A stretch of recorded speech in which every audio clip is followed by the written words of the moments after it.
Les nouvelles d'Hiroshima avant l'ouverture du sommet du G7. Au lycée Sotoku de la ville d'Hiroshima, les membres du club de presse ont fait une discussion sérieuse. L'image au moment du travail en groupe. Selon vous, quel genre de sujet traitons au sommet? Il y a eu quelques réponses de la part des participants. Des problèmes internationaux, de l'environnement, de l'inégalité de genre.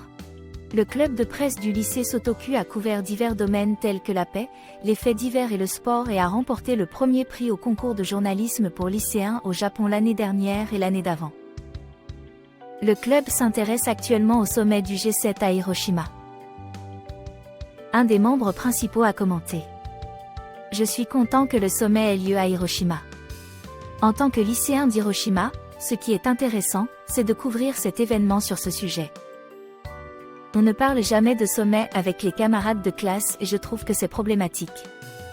J'aimerais bien écrire des articles à ce sujet non pour nos activités au sein du club mais pour qu'on puisse y réfléchir plus largement. Une équipe spéciale pour couvrir le sommet du G7 a été formée. Les membres ont même créé le logo du G7, ce qui montre leur motivation pour ce travail. Le mois dernier, le club a rendu visite à la section sécuritaire de la police préfectorale d'Hiroshima pour rencontrer son chef en charge du sommet. Les préparatifs du sommet du G7 étant considérés comme la plus grande opération sécuritaire de l'histoire de la police préfectorale, les élèves ont couvert les préparatifs en fournissant une perspective unique sur l'approche de la police à l'égard du sommet et sur la sécurité pendant l'événement. Un membre a commenté.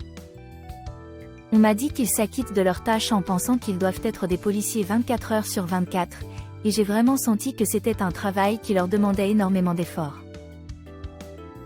Les élèves achèvent l'article en une semaine environ, sur la base des impressions et des notes prises lors des entretiens.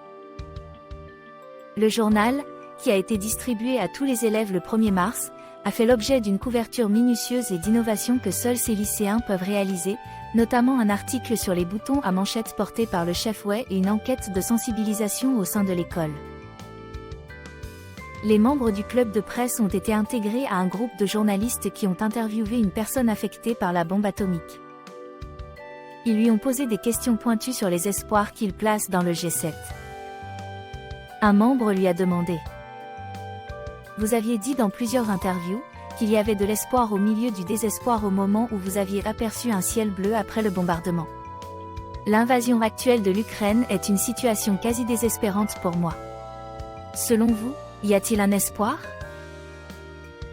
En réponse, elle a déclaré. Le monde est divisé en deux pôles, les États-Unis et la Russie. Je pense que nous pouvons jouer un rôle de médiateur. J'espère que le Japon jouera un rôle majeur dans ce domaine. Il existe une chose merveilleuse appelée la Convention sur les armes nucléaires. J'espère que le Japon reviendra au point de départ et cherchera à nouveau à éliminer les armes nucléaires. Le Premier ministre Kishida est originaire d'Hiroshima, j'espère donc qu'il aura du courage. Je voudrais qu'il soit un guerrier de la paix et pas un politicien. Ces jeunes gardent à l'esprit cette idée de paix lors de leurs diverses interviews. Ils sont conscients des enjeux et espèrent beaucoup du sommet du G7, qui se tiendra pour la première fois dans la ville touchée par la bombe atomique. Un membre du club a conclu. Les armes nucléaires sont sur le point d'être utilisées et nous ne pouvons pas savoir ce qui va se passer. En tant qu'homme politique, les dirigeants viennent à Hiroshima. J'espère que, à partir de ce qu'ils verront à Hiroshima, ils deviendront des guerriers de la paix, comme l'a dit Madame Tanaka, et qu'ils prendront des mesures audacieuses. Le sujet suivant. Sur l'île de Miyajima, où se trouve le sanctuaire d'Itsukushima, classé au patrimoine mondial de l'humanité, les préparatifs pour accueillir les chefs d'État et de gouvernement se font dans la plus grande hâte.